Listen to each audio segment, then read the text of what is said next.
Class इससे पहले जो हमने क्वेश्चन किया था वो बहुत ही बेसिक लेवल का क्वेश्चन था।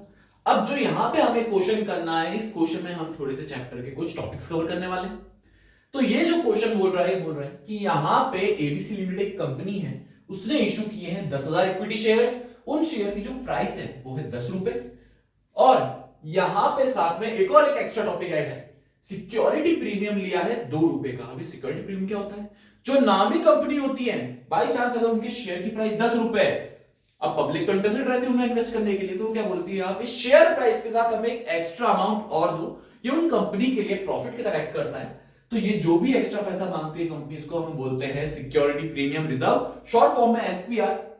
कंपनी के शेयर की जो ओरिजिनल नॉमिनल प्राइस थी वो 10 रुपए थी, कंपनी ने ऊपर प्रीमियम का जो पैसा मांगा वो मांगा 2 रुपए।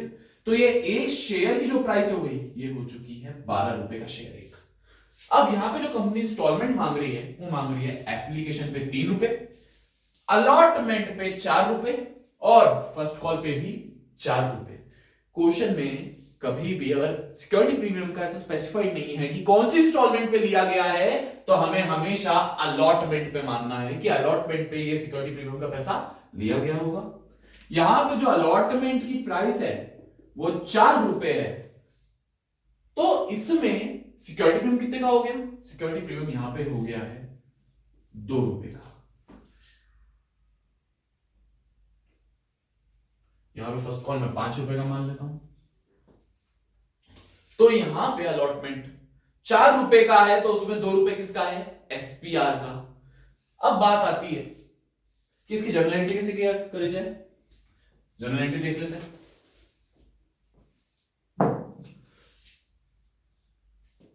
अब यहां पे बोला जा रहा है कि जो भी 10,000 इक्विटी शेयर है उस पर पहली इंस्टॉलमेंट ली गई है एप्लीकेशन की, जो कि है 3 रुपए की। तो एप्लीकेशन का पैसा लोग डायरेक्टली हमारे बैंक अकाउंट में डाल देते हैं। तो बैंक अकाउंट में जब भी पैसा आएगा तो बैंक अकाउंट तो हो गया यहां पे डेबिट। ये बैंक में कौन सी इंस्टॉलमेंट के कारण पैसा आया? एप्लीकेशन के कारण। कौन से शेयर्स है यहां पे? हम इक्विटी शेयर्स की बात कर रहे हैं। Equity share application account credit. कितने शेयर इशू करे हमने? 10,000, या ब्रैकेट में आप लोग भी करके चलिए, कैलकुलेशन आसान रहेगा काम। यहां पे जो एप्लीकेशन का अमाउंट है वो है 3 रुपए। 10,000 इंटू 3, कंपनी ने कितने रुपए ले लिए यहां पे? 30,000 रुपए। अब वहीं पे दूसरी एंट्री क्या बनेगी? हमने पिछले क्वेश्चन में ये देखा था, जो भी एप्लीकेशन का पैसा आया है उससे हमें एक अकाउंट में पहुंचाना पड़ता है जो कि कहलाता है इक्विटी शेयर कैपिटल अकाउंट। तो अब ये एप्लीकेशन का पैसा हम इक्विटी शेयर कैपिटल अकाउंट में पहुंचा देते हैं, तो equity share application account just अब डेबिट हो जाएगा। कहां पहुंचा दिया भाई साहब? ये पहुंचा दिया हमने इक्विटी शेयर कैपिटल अकाउंट में। कितना? 30,000 आया था, 30,000 पहुंचा दो। इन दो एंट्री के बाद सारी एंट्री अब रिवर्स में चलने वाली है। कैसे रिवर्स में चलने वाली है वो मैं बताता हूं। अब अलॉटमेंट का पैसा लेना है, दूसरी इंस्टॉलमेंट जो है हमारी, क्या अब लोग पैसा डायरेक्टली डालने वाले? नहीं, हमें लोगों को बोलना पड़ेगा कि भाई साहब अब आपको पैसा देना है, अलॉटमेंट आ गया है। तो अब हमें इस चीज को बोलते हैं हम ड्यू।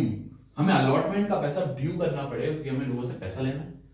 तो किसका पैसा देना है? इक्विटी शेयर अलॉटमेंट का। कहां पहुंचाना है ये पैसा?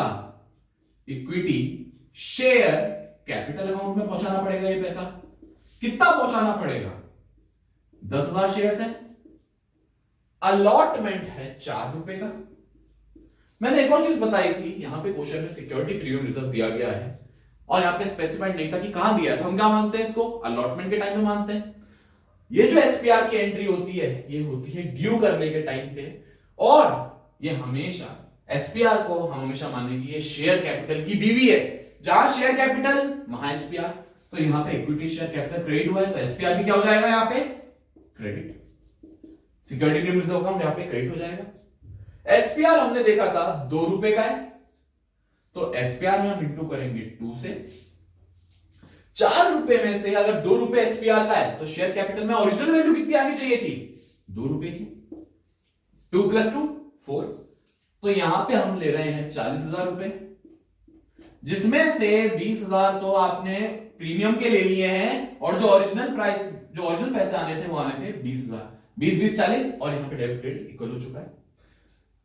अब आपने ड्यू कराया अलॉटमेंट, पर क्वेश्चन में एक आगे की लाइन में पढ़ लेते हैं, रमन एक शेयर होल्डर है जिसके पास 1000 शेयर थे, मतलब इस 10,000 शेयर की कैटेगरी में से उसके 1000 शेयर थे, और यहां पे उसने ना तो अलॉटमेंट का पैसा दिया है ना ही कॉल का। यहां पे एक रफ साइड लिख लेते हैं, ये हमारा शेयर होल्डर है रमन,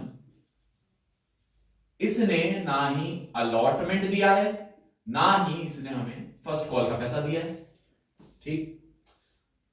अब यहां पे जो इसके शेयर्स हैं, शेयर्स है इसके 1000, तो पहले तो रिसीव की एंट्री कर लेते हैं। बैंक अकाउंट तो यहां पे हो जाएगा डेबिट, क्योंकि जो भी पैसा है वो कंपनी के बैंक अकाउंट में आएगा रिसीव के टाइम पे। किसके कारण आया था यह पैसा? ये आया था इक्विटी शेयर अलॉटमेंट के कारण। कितना पैसा लेना था इक्विटी शेयर अलॉटमेंट में? ये लेना था 40,000, एसपीआर और शेयर कैपिटल दोनों वैल्यू मिला के। पर यहां पे रमन नाम के शेयर होल्डर ने अलॉटमेंट के टाइम पे पैसे नहीं दिए। कितने पैसे नहीं दिए? अलॉटमेंट है 4 रुपए का, इसके शेयर है 1000, तो 1000 शेयर इंटू 4 रुपए, मतलब इसने 4000 रुपए नहीं दिए हैं। तो क्या पूरे 40,000 आए होंगे? नहीं। जो भी शेयर होल्डर पैसे नहीं देता है वो आउटस्टैंडिंग अमाउंट को हम बोलते हैं कॉल्स इन अरियर, और कॉल्स इन अरियर हमेशा आता है बैंक के साथ रिसीव के टाइम पे। हम पैसा रिसीव कर रहे हैं, बैंक के साथ में लिख देते हैं कॉल्स इन अरियर को, कॉल्स इन अरियर अकाउंट, यहां पे हो गया डेबिट। 40,000 लेने थे, भाई साहब से 4000 आए नहीं, तो 4000 आ गया कॉल इन अरियर में। तो एग्जैक्टली कितने रुपए आए? 40 में से 4 नहीं आए, तो सिर्फ कितने रुपए आए हमारे बैंक अकाउंट में? 36,000। सिर्फ हमारे बैंक अकाउंट में आए हैं 36,000 रुपए। कॉल इन अरियर हमेशा आता है बैंक के साथ, एसपीआर हमेशा आता है शेयर कैपिटल के साथ। अब आप यहां पे एक चीज नोटिस करेंगे कि शुरू की एंट्री में पहले बैंक अकाउंट आया था, फिर शेयर कैपिटल की एंट्री आई थी। इन दो एंट्री का मैंने आपको बताया था शुरू में कि सारी एंट्री रिवर्स में चलेंगी। अब होगा पहले ड्यू, फिर रिसीव, फिर ड्यू, फिर रिसीव। अब हमें जो पैसा रिसीव करना है वो करना है फर्स्ट कॉल का। फर्स्ट कॉल है हमारा 5 रुपए का। अब क्या हम डायरेक्टली रिसीव कर लेंगे पैसा? नहीं, हमें लोगों को बोलना पड़ेगा कि भैया पैसा दो। तो हम क्या करेंगे? अब ड्यू, वापिस से ड्यू करते हैं। पहले हमें लेना है फर्स्ट कॉल का पैसा, तो इक्विटी शेयर फर्स्ट, और ये फाइनल कॉल है, first and final call account, यहां पे हमने कर दिया डेबिट। कहां पहुंचाना है ये पैसा हमें? Equity share capital account. क्या यहां पे हमें एसपीआर की एंट्री करनी? नहीं साहब, हम एसपीआर की एंट्री अलॉटमेंट पे कर चुके हैं। कितने शेयर्स थे हमारे? 10,000 इशू कर रहे थे हम।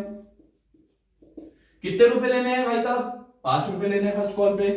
फर्स्ट कॉल 5 रुपए का है, तो यहां पे हमें कितने रुपए लेने हैं? वो लेने हैं 50,000। ये तो हमने लिखा है अमाउंट कि कितने रुपए लेने हैं। अब ये देखते हैं कि कितने रुपए आए हैं। अब जल्दी से इतनी एंट्रीज का स्क्रीनशॉट ले लीजिएगा।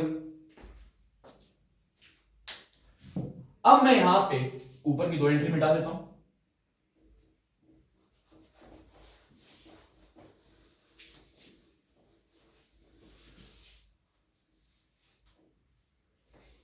अब हम करने जा रहे हैं 6th एंट्री। हमने फर्स्ट कॉल का अमाउंट ड्यू किया था, ड्यू रिसीव, ड्यू रिसीव। हमने ड्यू किया, हम क्या करेंगे? इसको रिसीव करेंगे। जब भी हम पैसा रिसीव करते हैं तो बैंक अकाउंट तो हो जाता है डेबिट। कौन सी चीज, कौन सी इंस्टॉलमेंट का पैसा ले रहे हैं हम? Equity share first and final call account. कितने रुपए लेने थे? 50,000 लेने थे। आगे क्वेश्चन में एक और चीज है कि रमन ने अलॉटमेंट भी नहीं दिया था और ना ही फर्स्ट कॉल दिया था। जो आदमी अलॉटमेंट ही नहीं दे पाया, क्या वो फर्स्ट कॉल दे पाया होगा? बिल्कुल नहीं। आगे एक और शेयर होल्डर है, श्याम एक शेयर होल्डर है जिसके 1500 शेयर थे। तो एक शाम के लिए भी हम लिख लेते हैं रफ में। श्याम एक शेयर होल्डर था जिसके शेयर थे 1500। इसने क्या नहीं दिया है? इसने, आप लोग भी ऐसे ऊपर कहीं रफ में डाटा लिख के चलेगा, यहां पे इसने नहीं दिया है फर्स्ट कॉल। फर्स्ट कॉल कितने रुपए का है? तो इसके हैं 1500 शेयर, इसने नहीं दिया है फर्स्ट कॉल। फर्स्ट कॉल 5 रुपए का है, तो कितने रुपए नहीं आए भाई साहब की साइड से? 15,575। तो भाई साहब ने हमें 7,500 रुपए नहीं दिए।